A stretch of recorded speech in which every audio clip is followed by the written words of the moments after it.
Hiring the wrong designer, illustrator, or creative for your project can lead to a lot of frustration, wasted time, energy, and money.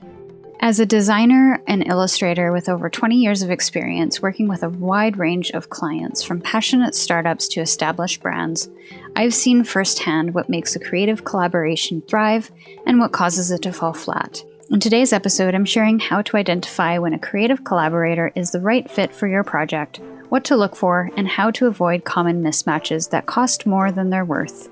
So go grab your favorite beverage and let's dive in. So what do I mean when I say right fit? This isn't about finding the absolute best in the world or the most perfect designer, illustrator, or creative who will make no mistakes, because that simply doesn't exist.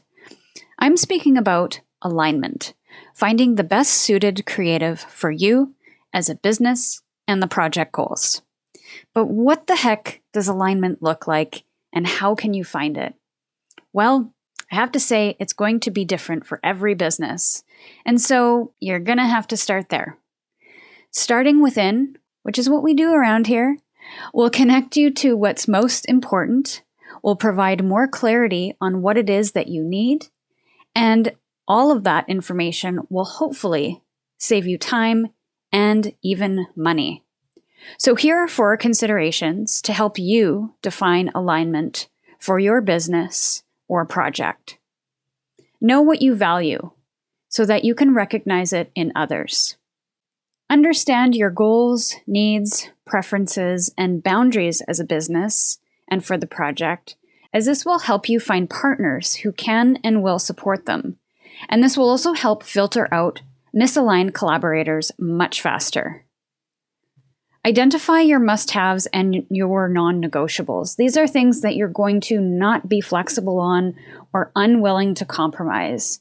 Oftentimes, when I compromise on my own must-haves for my own projects and taking on clients, it has gone sideways every single time.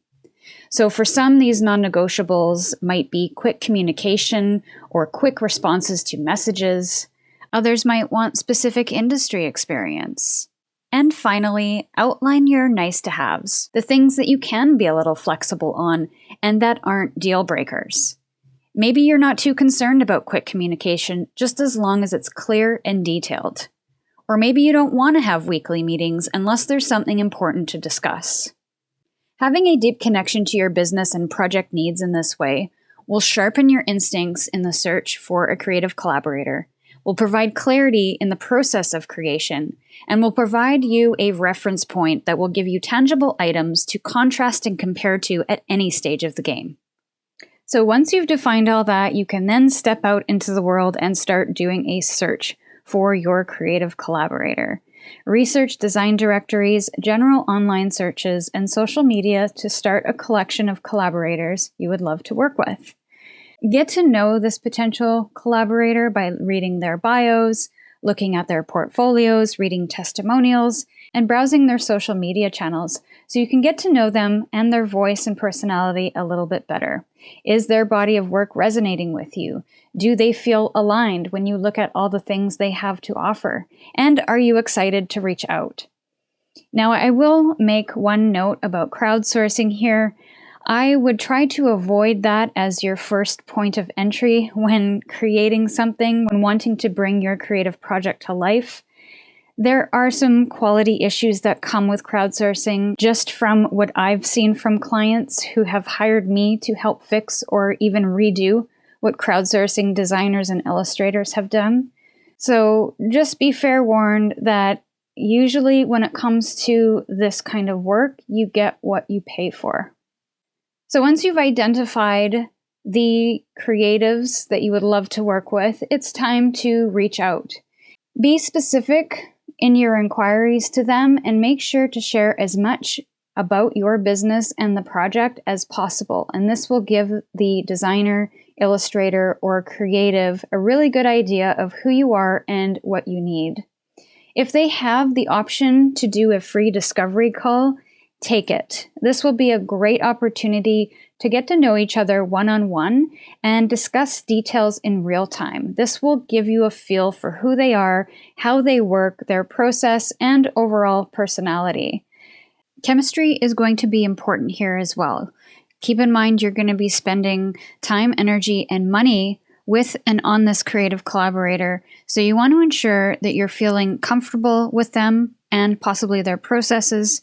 You're feeling like you can trust in their ability to deliver on the project, and overall, you enjoy their company. You enjoy connecting with them and collaborating with them, especially in the early stages. Note your first impressions and any red flags that come up during the discovery call or any interactions that happen in these initial phases.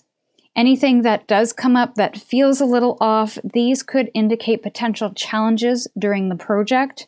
So definitely don't ignore those red flags. So in my early days, I used to ignore red flags or hop straight into accepting a project before I knew more. And this always, I'd say with 99.9% accuracy, led to frustrations, delays, and time wasted on both sides. There was one project where I ignored every single red flag and proceeded anyway because I wanted this to be in my portfolio.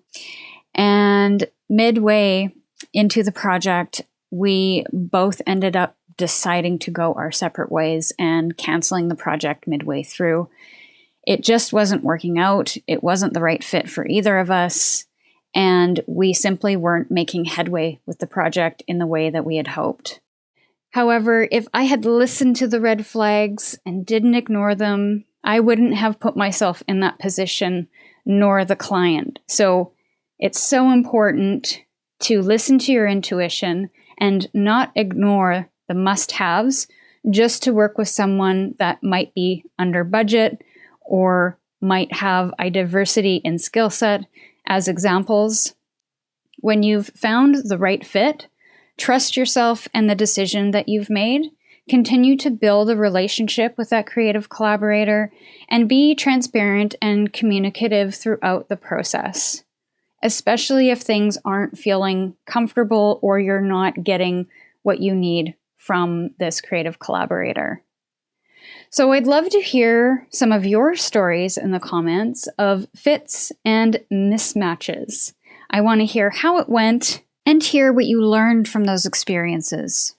Sharing these experiences will help us all get a little closer to finding those aligned creative partnerships that we are all looking for.